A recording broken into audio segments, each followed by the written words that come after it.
Hi everyone and welcome to my channel. If you're new here, my name is Luna and I make Animal Crossing videos every single week. So if you're into that, consider subscribing to join our little AC family. Today, I'm taking a break from my building to bring to you all my Beauty and the Beast house tour. I am super excited to show you guys because Beauty and the Beast is my favorite movie of all time and Belle is really my favorite princess of all time. So without further ado, let's get right into the house tour. As you know, the movie starts off where Belle gets out of her house and goes to town and starts singing More Than This Provincial Life, and then she heads down to the fountain to read a book, and that is where we meet Gaston and his little fans in the back. Just wanted to know, for those that didn't know, the Beauty and the Beast was based in the 1700s, so a girl reading her book was super odd, obscured. It was so out of the ordinary, so that is why everyone's looking at Belle like she's this weird girl because she loves to read books, and that is what I love about her. She doesn't care what anyone says about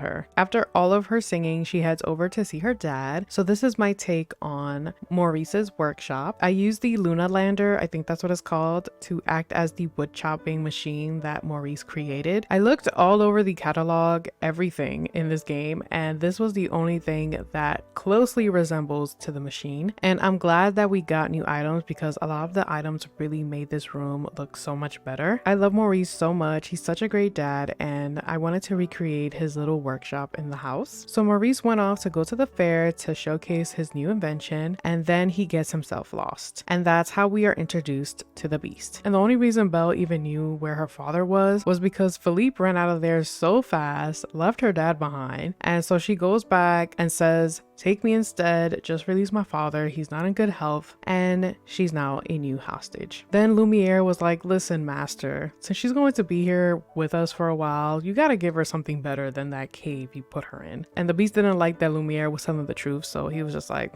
whatever, fine. So then he takes her to her room. So here is her room. I added a mix of the wedding furniture, the mermaid furniture, and the elegant furniture just to resemble that fancy castle feel. I love her room so much. It's really cute. I would definitely sleep in this room. So while Belle is captive, Gaston is plotting because he is embarrassed that Belle said no to his proposal in public. So we're at his pub where he's plotting, and LeFou goes off and starts singing "No One Is Better Than Gaston." I had a lot of fun recreating this. I was also looking through my food catalog, and the only thing that I found that kind of resembles beer in this game is the shamrock drink, and so I just used that all over here. And then I used the nice painting to represent the painting that Gaston had of himself over the fireplace. But yeah, I really love this room a lot. The next scene is where the Beast yells at Belle because she doesn't want to come down and eat with him.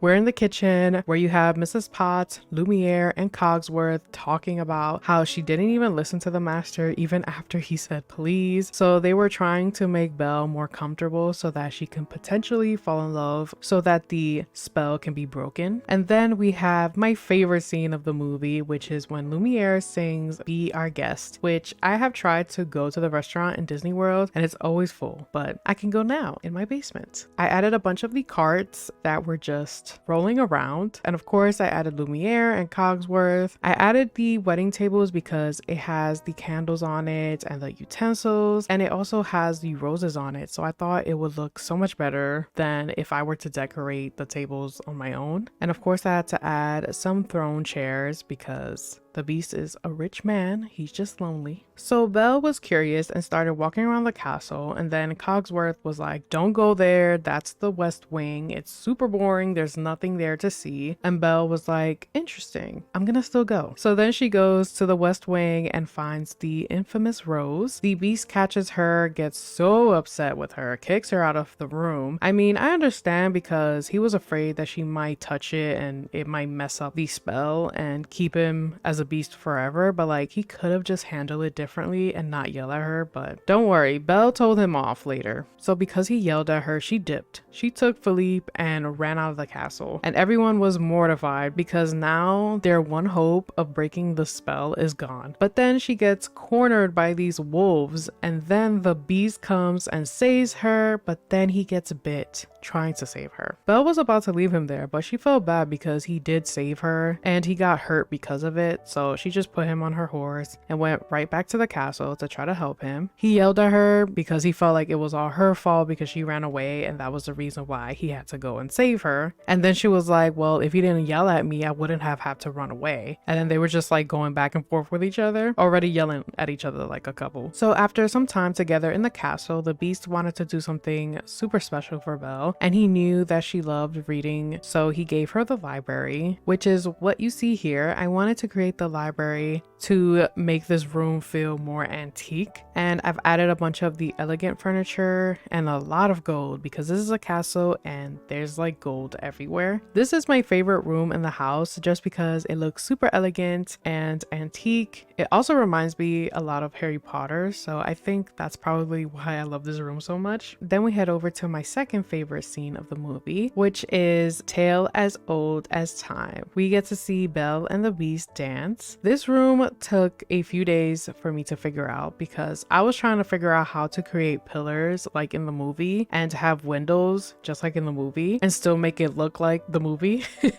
So I was hunting for window codes and I found these. I used the glowing moss stickers and customized them to the window design that you see here. They are two separate creators and I'll leave the codes to the designs in the description below, but I absolutely love how it turned out. I'm so glad that we have the drapery because it really elevated the room. I had to add Lumiere on top of the piano bench because he was fangirling in the back. While all of this was happening, Belle started to really miss her dad and wanted to see how he was doing. And so the Beast gave her this magical mirror so that you can see whatever you want. And she saw that her dad needed help. And she knew that she couldn't leave because that was the agreement between them. But the Beast didn't want to hold her back. And he said, if you want to leave, you can. And so she bounced. She went straight to her father. So they tried to take her dad away because he was crazy in believing that there's a monster that took Belle. Belle showed up and Gaston was like, see, he's crazy. And so Belle was trying to save her dad by showing the mirror where you can see the Beast. They were all upset that there's this Beast super close to their town, so they took a trip to try and kill him. And then a lot happened. They ransacked the castle, they tried to find him and kill him. And then there was the infamous fight scene between the Beast and Gaston, where Gaston stabs him but then slips and falls to his death, which is such a tragic way to die, but I mean, he deserved it. He was so crazy. And then the Beast appears to be dead and Belle started to cry, which broke the spell, and we were introduced to Prince Adam. Belle did not recognize him at first until she saw his eyes and she was like, yep, those are those beautiful blue eyes that I fell in love with. And then the movie ends where Belle and Adam get married and they lived happily ever after. Thank you all so much for watching. If you enjoyed the video or found it helpful, let me know by hitting the like button. And if you want to see more videos like this, consider subscribing to join our little AC family. My next build will be posted next week Saturday at 12 p.m. Eastern Standard Time, so have your post notifications on so you don't miss out on that video. I will be doing these Disney house tours twice a month, so right after this video, head over to my community tab so you can cast your vote on which Disney movie you would like to see next. I love you all always. Take care and I'll see you guys on Saturday. Bye!